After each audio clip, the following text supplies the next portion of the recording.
I think that people get tripped up when they try to simplify them too much. I think that the options industry in general has not done a great job of bringing very complex products and simplifying those concepts to investors.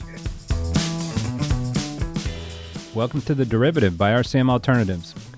Send it. My name's Scott Phillips. I'm the CIO of Lavaca Capital, and we believe options can give you options.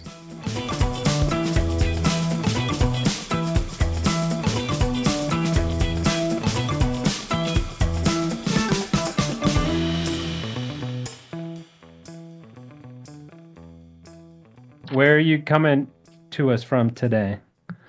I am in Houston, Texas, here in our office in Houston, Texas. We're in the Galleria area for those that are familiar with the city. It's also the options capital of the world, if you didn't realize.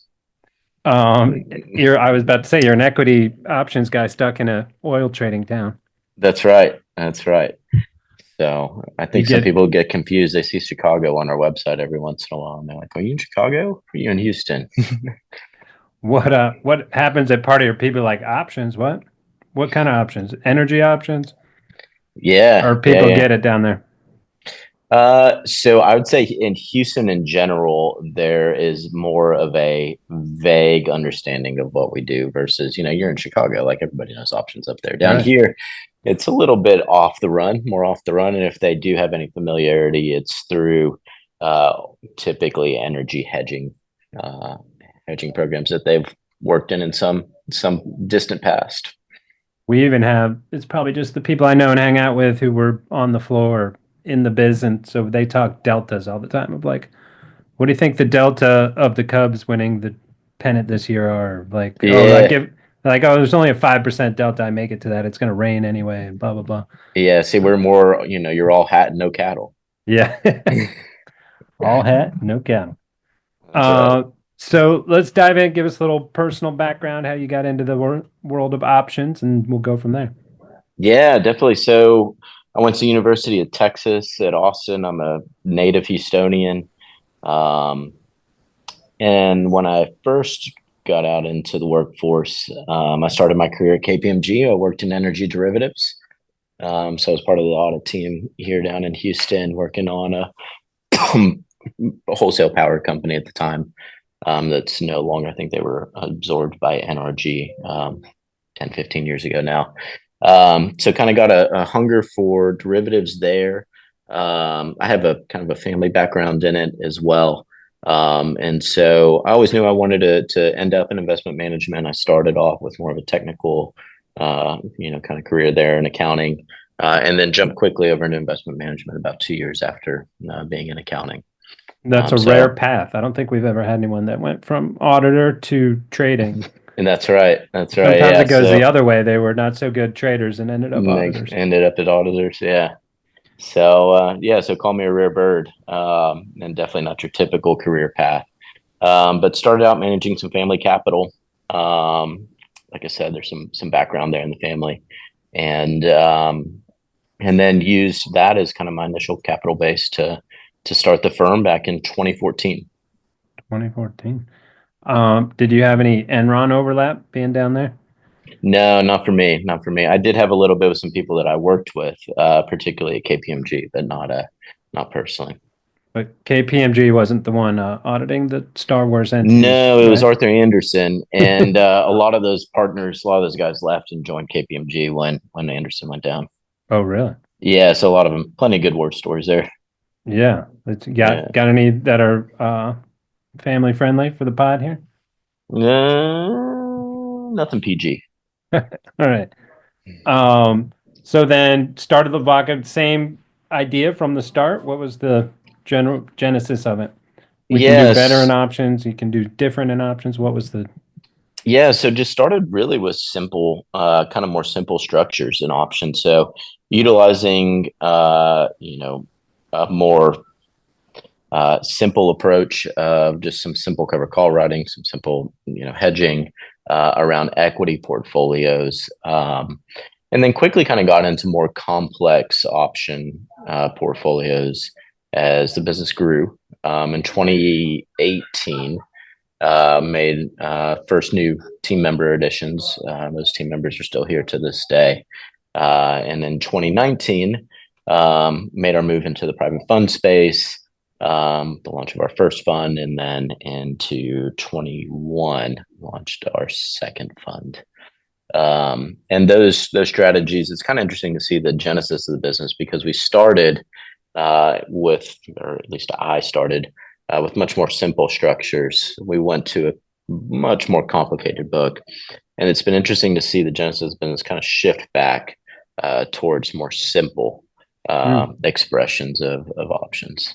And we were talking offline right before we started of those simple expressions are gathered like 140 billion in ETF Yeah, assets and simple covered call stuff. And yeah, I guess yeah, I wouldn't and say the buffered note stuff is so super simple, but yeah, yeah, I mean, but at the end of the day, like a caller or a put spread caller, so that they're utilizing there on the buffered notes, or you got three legs there, and people generally these days are starting to pretty much understand covered calls, and a lot of them are starting to understand, hedging or protection, I guess is the buffered ETFs call it. So I think it's yeah. been interesting to see how options have been democratized, pretty pretty widespread since COVID. And if you, I mean, we were talking about that chart there. You look at the inflows into these ETFs that utilize options, these actively managed ETFs that utilize options. This has grown tremendously over the past 4 or 5 years. I mean, Um, when I first started in this, I was just kind of like to say the Christmas dinner barometer. I go to Christmas dinner and people ask what I did, and I'd say, no, what's an option? Now everybody wants to talk about options at Christmas dinner. It's like people want to talk about Bitcoin back in, what yeah, was it, exactly. 2019 when it made its first, 2017, 2018 when it made its first peak and then went into to bear market after that. The some of that is not right. The democratization's not always good. What we had a guy on here who's his nephew was the one who killed himself, like because he lost a bunch of money trading options on Robinhood and all that. Oh So, like, gosh. yeah, yes, but also I think at some points it's been too gamified on some of the apps and whatnot. Yeah, Right, of just like, oh, you can make YOLO, buy all these options on Nvidia, and you could never have to work again. And you're like, well, you also have a 5% chance of actually making any money. yeah. It's interesting you say that because I was on the we use several custodians, several primes, one of it which is Interactive Brokers, and I was on their app this afternoon just checking the market. And they have a whole gamified section on there now Uh, about how to use options to, express a thesis. Essentially, hey, I think Apple stock's going to go up, or the volatility is going to go up on Apple by 4 points, or something like that, and then it creates a pre-made, ready-made structure for you. It's like a TV dinner to stick it in the oven, yeah, push there buy. you go.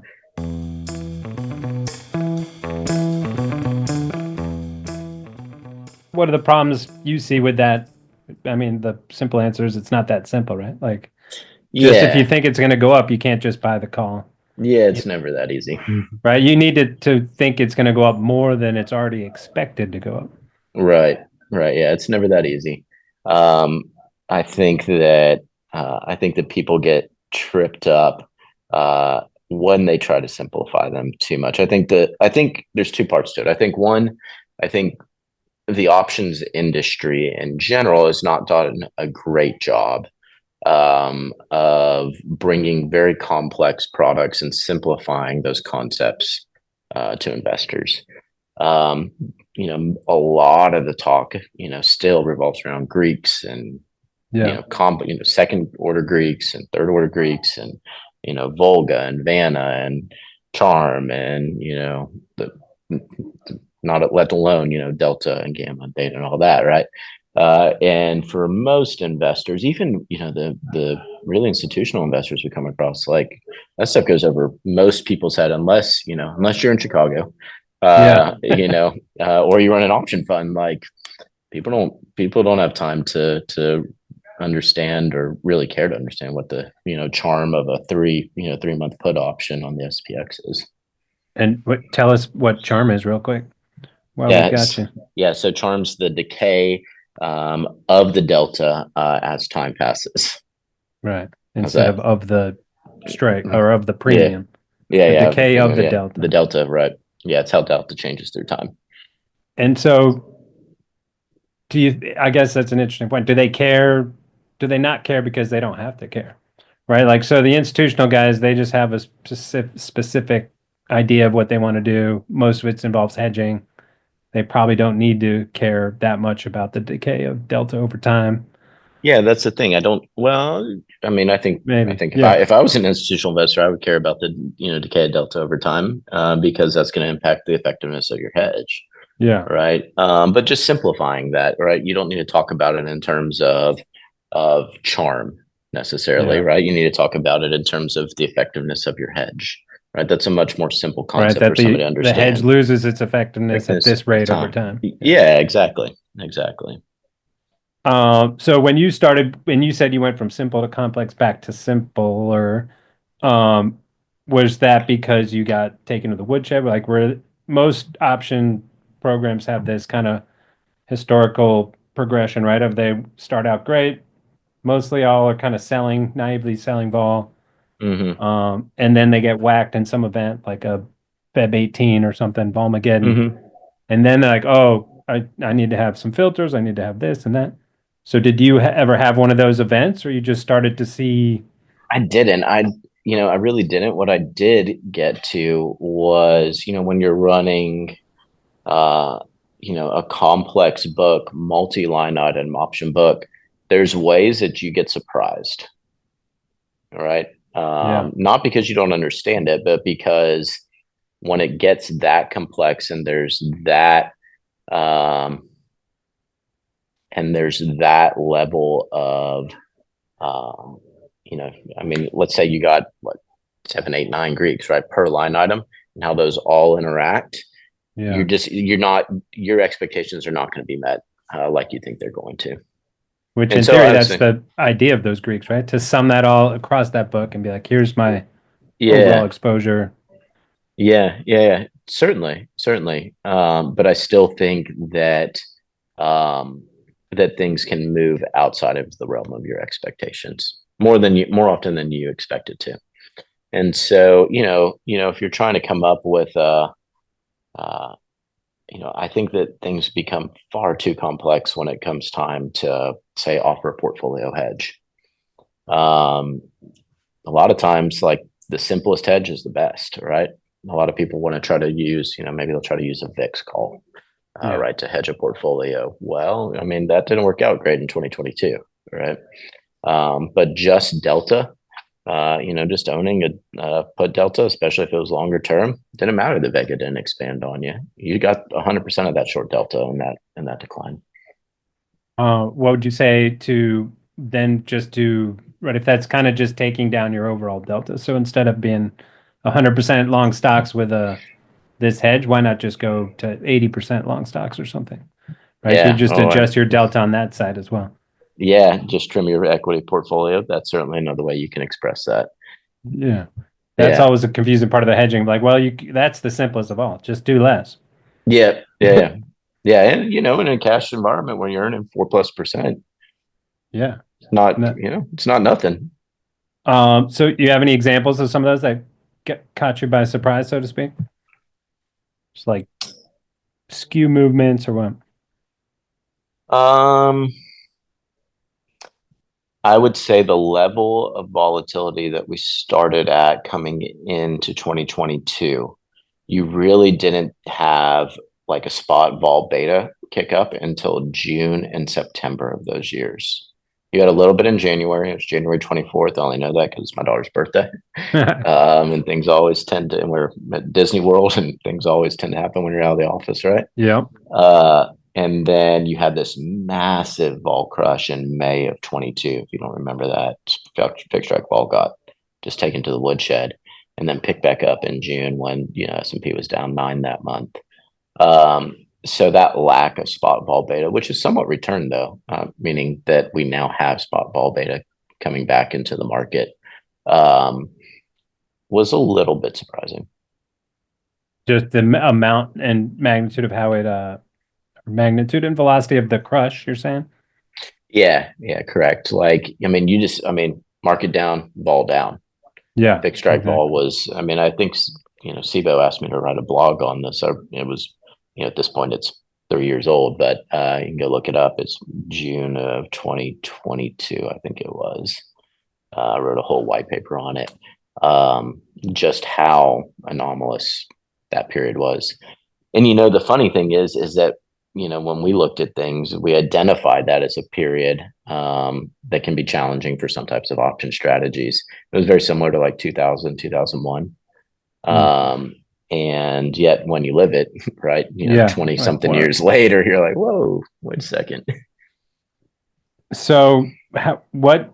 And then you went super complex. So talk to me a little bit of when you went super complex. You just had all these major line Yeah, items. yeah. So that was kind of midlife of the firm, I would say. And we really started to focus our business kind of more on a fund business. But as we went to the market and we started talking with investors, what became clear to us was that, and I think you would probably agree to this, investors these days are much more interested in what's specific to their portfolio, right? So, like, in order to invest in, an off-the-shelf strategy, an investor has to raise cash, right? They got to deliver cash to you. Yeah. Any manager of a fund or SMA or whatever, like they have to deliver cash. But you can use options without having to do that, right? And work with an existing investor portfolio to provide, maybe you're providing alpha, maybe you're providing a hedge, maybe you're expressing a thesis, and do much more creative things, which is what I love about this business. That's the part of options.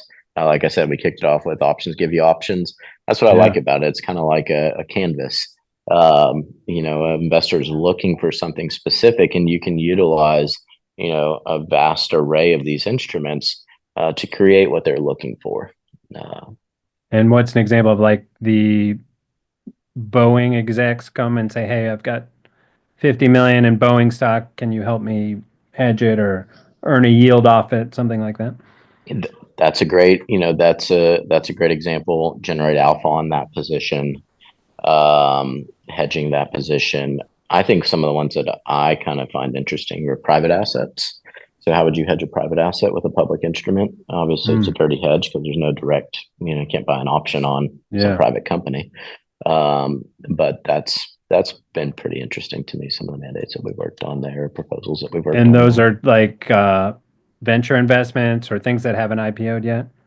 Tech It doesn't or all necessarily have to be across the a board. company. It could be a real asset, Mm. right? It could be a commodity, something like that, that's not hedgeable directly. And how do you do that?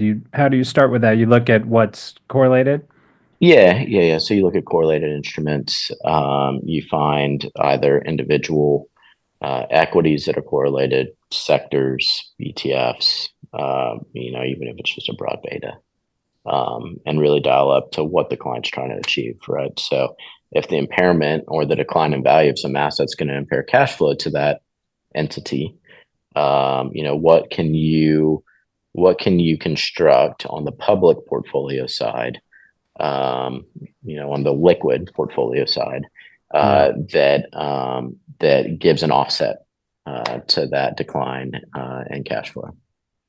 What do you find that a lot those are rare? Like those investors in privates or real assets that are actually looking to hedge? It seems to me a Uh, lot of those guys are just, hey, this is how I've made all this money. No need to hedge it. I'll just keep that risk going. it's funny. They don't care. It's not so much the hedging. It's they definitely don't want to cap the upside, and it Right. doesn't go So down.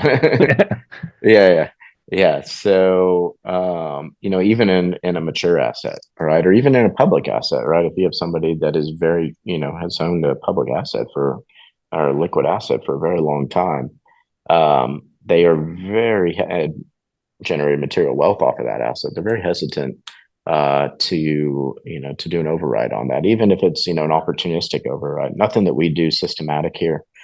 Um, Everything's much more discretionary, and so I think that's the best way to express options, because you have to find, there's always a time to sell a call option. There's always a time to buy a call option. It's what's the price you're paying for it, and so yeah. we used to have investment advisor we worked with, he'd call those positions financial furniture. And I'd be like, "Oh, Aunt Jenny's got this Coca-Cola stock that her I like grandfather that. left her, and it's just Yeah. sitting over there in the corner. You can't touch it, can't sit Yep. on it, can't do anything with it. Financial Yeah. furniture. Leave it Yeah. alone. That's Admire awesome. it." Yeah. Yeah, that's awesome.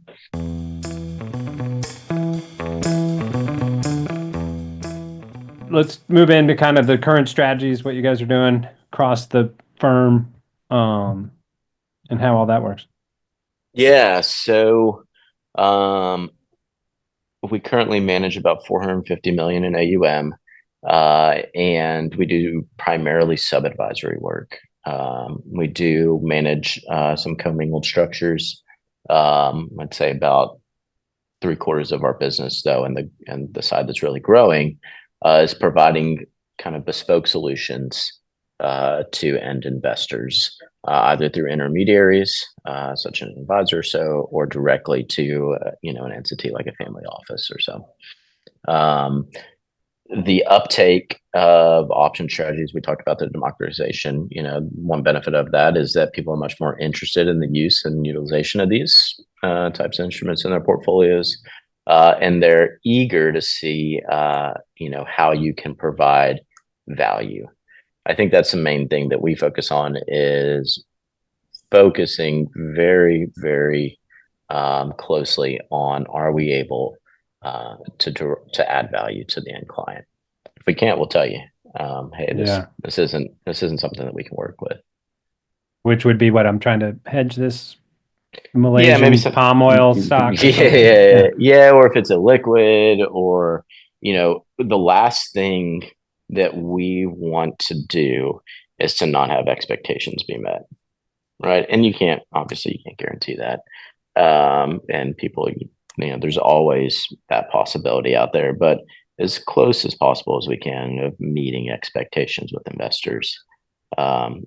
What is really important from a business perspective and a client relationship perspective, You because think that's, most of those clients are trying to protect downside or amplify upside? I would say currently we have received more inbound, um, probably for downside protection. Yeah. Yeah. And then what's a typical structure? How are you structuring your trades or your strategy to kind of meet that mandate? Well, it depends on what the The mandate client. is. Yeah. Yeah, and it depends on the client, and it does vary. Um, Typically, we'll look for either direct hedge, put spread, depending on what skew looks like, and what pricing looks like. You can replicate OTC type structures in the listed space. So, maybe it's a digital or something like that, a digital replicated in the in the liquid space, or maybe it's just a straight put spread. Maybe it's 1 by 2, something like that. All depends Um, on that specific asset.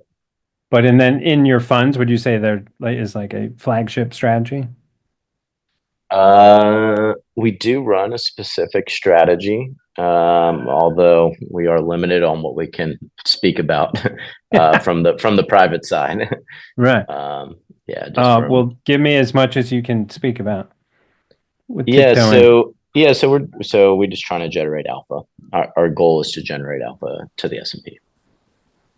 And so tracking the S&P. So if S&P is alpha to the S&P, so S&P's up, you expect to be up. S&P's down, you expect to be down less, Generally speaking. generally speaking, right? So it's Yeah. not pure absolute return. It's more of a what I would call tracking plus S&P plus, Uh, you or on the know, downside S&P well, I think it minus. depends. I think it depends on if you pair something with equity or not, right? As a standalone, then maybe more absolute return.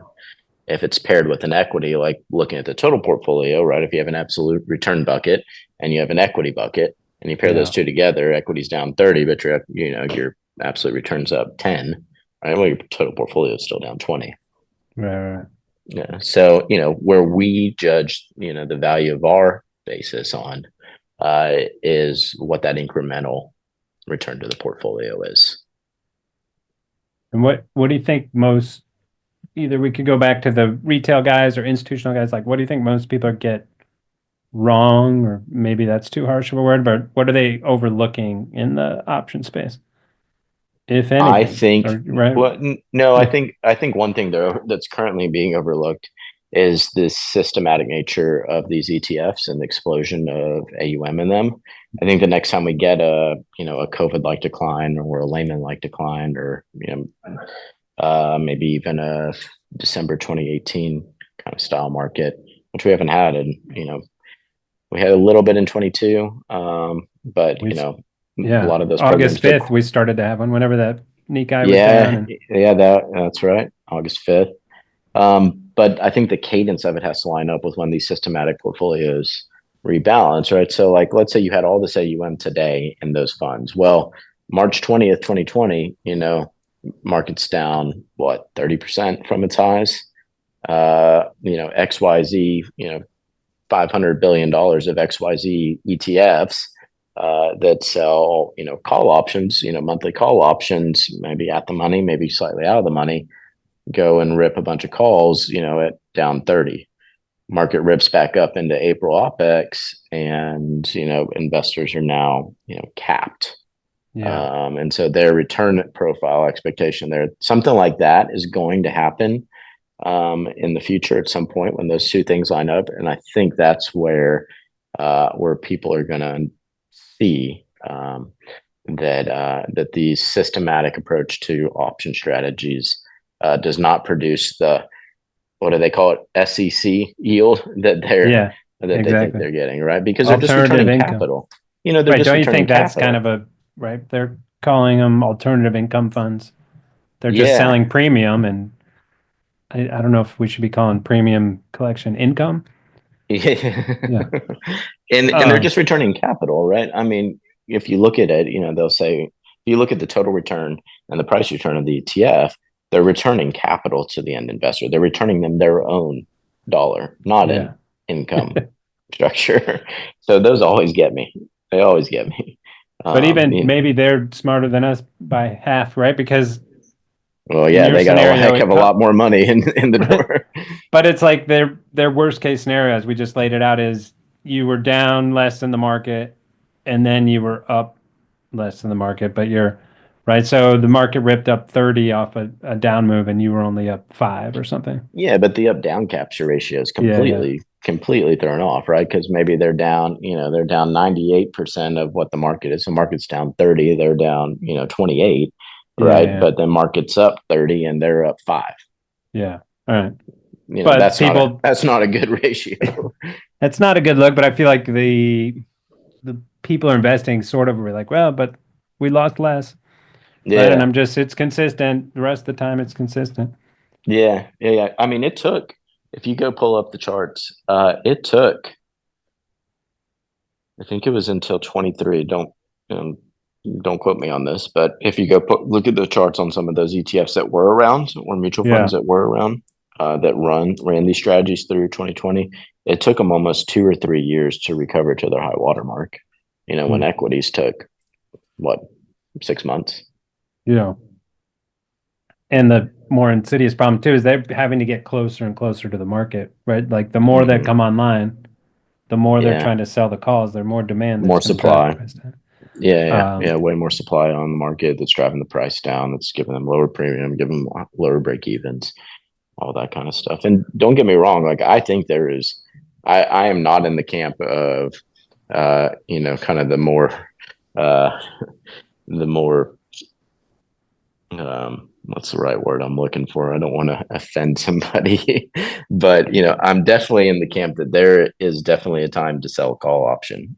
Some people believe there's never a price to sell a call option, but I believe there's certainly a time and or price to sell a call option, but it's not systematically done, yeah. on a regular Well, you've schedule. walked yourself into that. When are the times and places to sell them? So I think it depends on what the investor's objective is. And there's always the argument, like you said, that you should just sell part of your equity, right, proportionate to what the delta of that option is. But in general, I think that if you can look at basically look at the volatility of that option. And if it's normally trading at a 18 vol, right? And all of a sudden it's a 24 vol for some reason outside of an earnings or some type of special announcement or something like that, that might be a time to start to look at something. All right. So is it outside of what a normal market condition would imply for that underlying equity? Now that doesn't mean it's risk free. Like, Right, you right, know, right, right. I mean, and certainly none of these firms are out there delta hedging that option, right? So, they could be, right for the wrong reasons or wrong for the right reasons.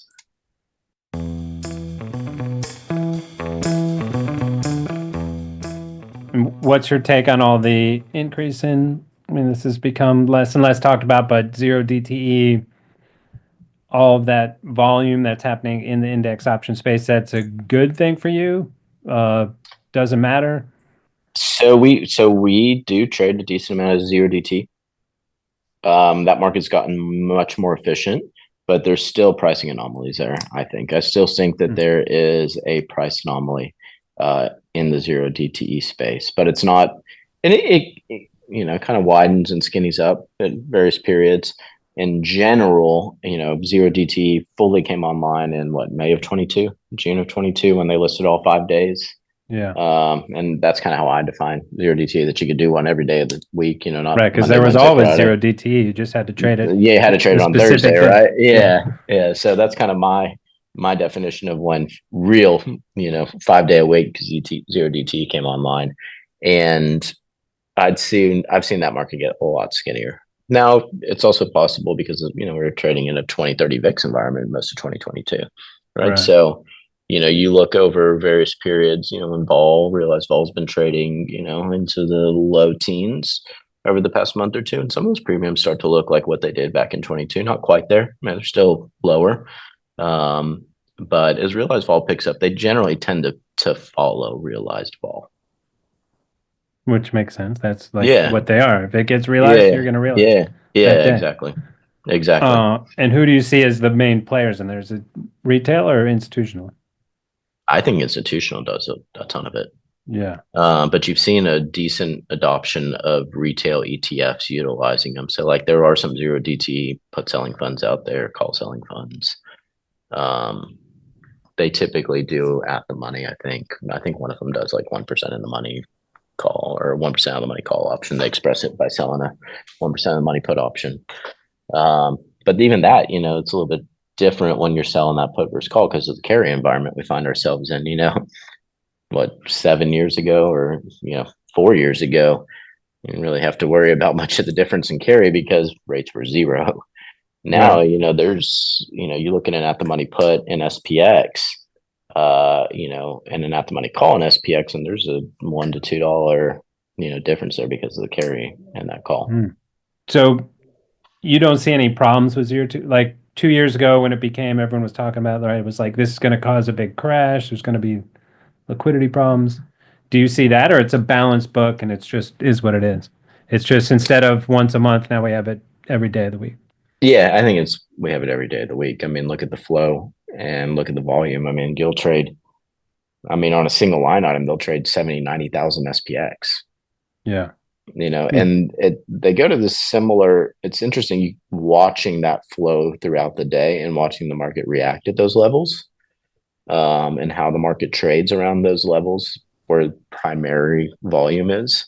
That's a pretty interesting exercise if you ever want to follow along one day, because you generally tend to see the market react, positively or negatively around those levels, depending on if it's the put or the call. Um, but I think there's plenty of liquidity there. I don't think that they're instruments of financial Armageddon. I just think at the end of the day, like, they go away, and everybody kind of, a lot of people get up in arms about, well, they're you can trade them intraday, from a margin perspective, and your prime may not know it. Right. All right, but they still expire at the end of the day. Yeah. That doesn't drive clicks. We need some hotter takes there. Like these things are Armageddon. What are the so it's not buffered notes, it's not covered call funds, it's not zero DTE. What else we got? Anything else we want to dispel the myth of? just outright put selling? I don't think you've seen as much of that in the market. Yeah. It's coming back a little bit, but I don't see a ton of flow there.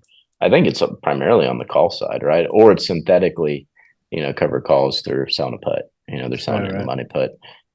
So where do I see it? I see some of that, but still, like there's no leverage in the system on that, right? And I mean, they're not the if they were levering that, then sure, right? But I don't see the kind of leverage there, and those funds certainly can't be levered, right? So, selling a 1% in the money put to replicate a covered call. Okay, market's down 5, they're down, 4.8, Right. whatever it Yeah. is. So yeah, I don't see that.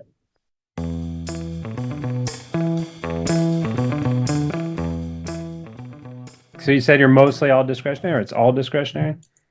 Mostly discretionary. Yeah. I mean, we have a rules based kind of process framework that we utilize. Yeah. We're a team of 4, 3 on the trading side. But in general, I would say there's always a discretionary override. And I think option strategies get in trouble when there's not. But expand on that because it's not that simple as we outlined before. Like the price might not Right. be the right Right. price. Or knowing what to do, I mean, knowing what to do the morning of August 5th, right? Knowing that spot ball beta was so out of whack, right? That not doing something to your portfolio there, if you did not monetize in the early morning hours or right around the open, despite the market being extremely wide, right? Even in SPX, I mean, SPX was trading like 20 points wide on some stuff. Hmm. Um, Versus uh, half a point yeah, typically. Right? Yeah. yeah, if not tighter. Yeah. um, uh, Not being able to realize that is a time that there needs to be some discretion exercised, right? You would have missed an opportunity there to do something good for your portfolio, I think. So things like that, where something gets so far out of whack. Zero DTs. The straddle today, what traded $20, uh, roughly $20 at the close today. Hmm. That's starting to get pretty low on a $6,100 index, Right. $6,140 index. Uh, On the close for tomorrow's expiration, you're saying? yeah, Yeah. $20 SPX straddle. You start getting much lower than that, and that's as low as I've seen it since zero DT started trading. Hmm. And what's that implying? That it has to move a third of a Yeah, percent third of a tomorrow? point. Yeah, Yeah. roughly. Um, let's go put that on. That does seem attractive. The Yeah, but isn't it a case of like in theory you could systematize all those thoughts, or is it just not worth the right? Like, okay, if it is this far out of whack based on standard deviations or versus the average, don't trade or do the opposite, or yeah, like in theory it it's could all above be my pay grade. systematized. Yeah. All right. Good. Right. It's Yeah, not that it shouldn't be, it's that it hasn't been. you can definitely systematize to a point, but I still think, and in normal times, like having a you know, systematic expression should be just fine, right? You take all of your rules based, framework, codify that, systematize it, let something run that, but you have to be able to override that system. So, like, yeah, like the past couple of weeks, things not much has been happening. All right, Yeah. early in the month, we had a little bit of a dip, but not much has been happening. You could certainly tie something for a pretty normal or benign environment. But outside of when you start getting on the tails outside the media distribution there, I think that's the time to override. What do you have any thoughts on what breaks us out of this low realized regime? Right? Like Trump seems like he's doing everything in his power, but nobody cares. Yeah, I think you Um, have a tug of war. There's a lot going on. I mean, on one hand, deregulation should be pretty good for markets. yeah, Um, on the other hand, you have this massive amount of debt, right, at the fiscal level, the U.S. level. On the other hand, you got Elon Musk out here, storming Fort Knox creating and unemployment. cutting costs left and right. So I think that there's all these kind of things swirling around on the under the surface in the macro world that are kind of canceling each other out. And the market's Hmm. traded now since what? Since maybe not August, September, October, November until now in a range. We've traded 5,100, just the past few days that we've broken out the 6,100, top side of the range, but we traded 5750, 5800 to 6100 for 3, 4, 5 months now. So market's digested some of the Trump move.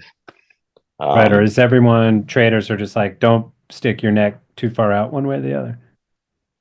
Yeah, I don't know necessarily that. I just think that um, I think that people there's so much of that swirling around underneath, right? So maybe you're right. Yeah, people haven't fully grasped what the next move is going to be.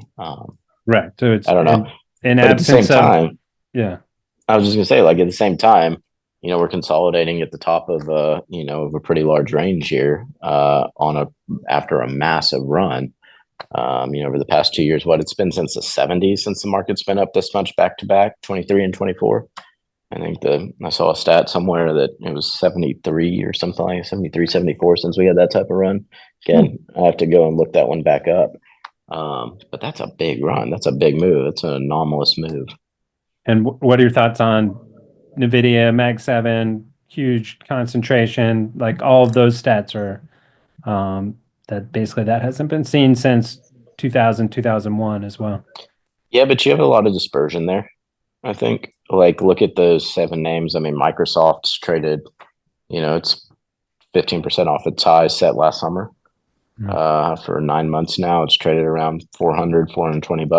Nvidia, kind of the same. It went to it's traded 120, 140 for a period now. Really, the only ones that have actually gained traction, and higher prices have kept it higher are Meta. Apple's kind of traded in this range, 200 to 240. Yeah. Uh, But that's kind of an Tesla argument, right? Of like if one of them, if one of the sevens down, down, the other load one's up on up. the other, Yeah, right? And so yeah, like yeah. the game keeps going And until in the people decide all seven need to go out. Yeah, and in the options world too. Like, look at the volume and all those names, right? I mean, once you get outside of the top 20, 30 names, equity names, like volume just falls off a cliff, Yeah. uh, in the options world. So, And do you um, do any dispersion trading kind of stuff like that? nah, we don't. Right? No, Because I think they're great. I think it's been a wonderful trade. Fully understand it, but it's just, I think that I don't want to spread things too thin. Focusing core on what our business is. Could we do it? Sure. yeah. Is it time and effort that I would then have to spend, or one of our team members would have to spend? Absolutely. But you will, per that custom approach, if someone's heavy in tech, be like, okay, well, we're gonna edge it with NASDAQ options or whatever. Oh, certainly, Yeah, yeah. certainly. Yeah, and I mean it's always a cost benefit analysis, right? If you can get 50% or 80% of your hedge effectiveness through triple Q puts versus buying a put on Meta, like, go for that.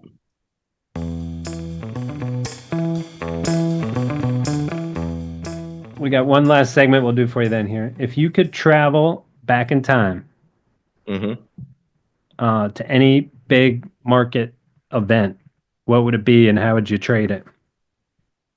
Ooh. One that I was president, or one that I would It could be anything. It could be Napoleon or something. Yeah. yeah, really go back there, huh?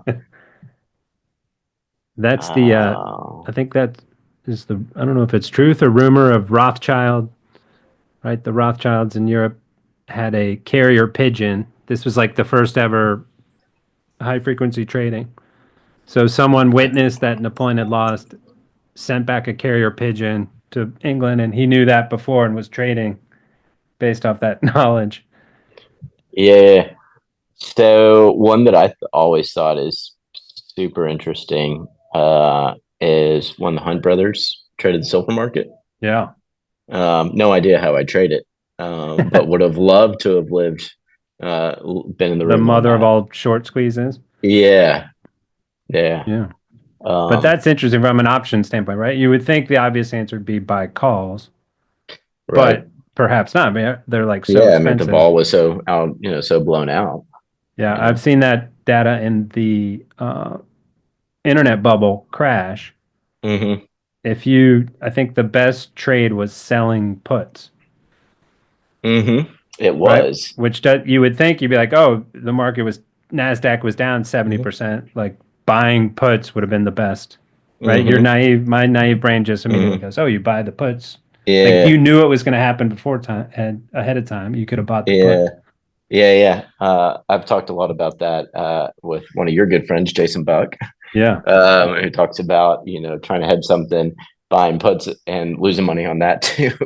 Not only Yeah. losing money on the underlying position, but losing money, how you can end up losing double. Right. uh, What's their professional explanation of that? It's just what we started the pod with. It's because it doesn't have to just go down. It has to go down more than people are expecting it to. right. Right. Because there's always a price on something. Right. So just like 2022, selling puts worked out pretty well for people in 2022. Vol was high, market stair stepped down. Those that were long skew, certainly didn't have that skew work in their favor. Really, the only thing that worked was really just pure short delta, as close as you could get to it. On the option side.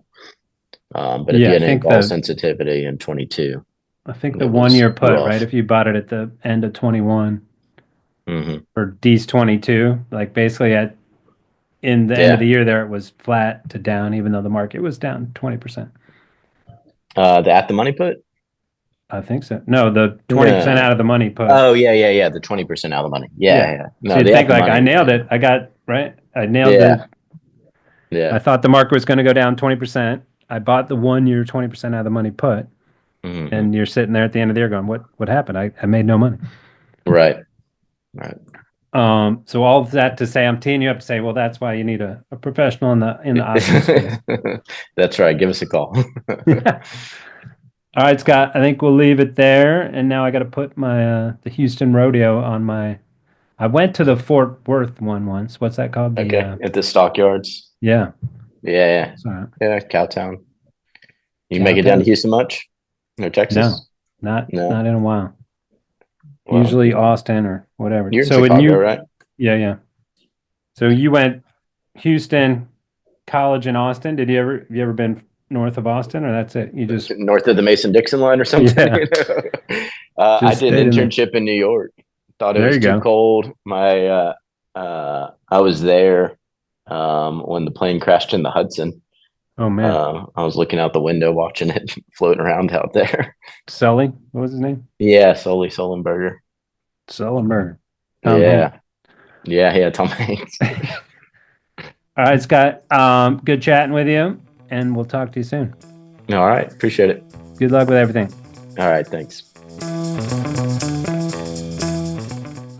You've been listening to The Derivative. Links from this episode will be in the episode description of this channel. Follow us on Twitter at RCMAlts and visit our website to read our blog or subscribe to our newsletter at rcmalts.com. If you liked our show, introduce a friend and show them how to subscribe. And be sure to leave comments. We'd love to hear from you.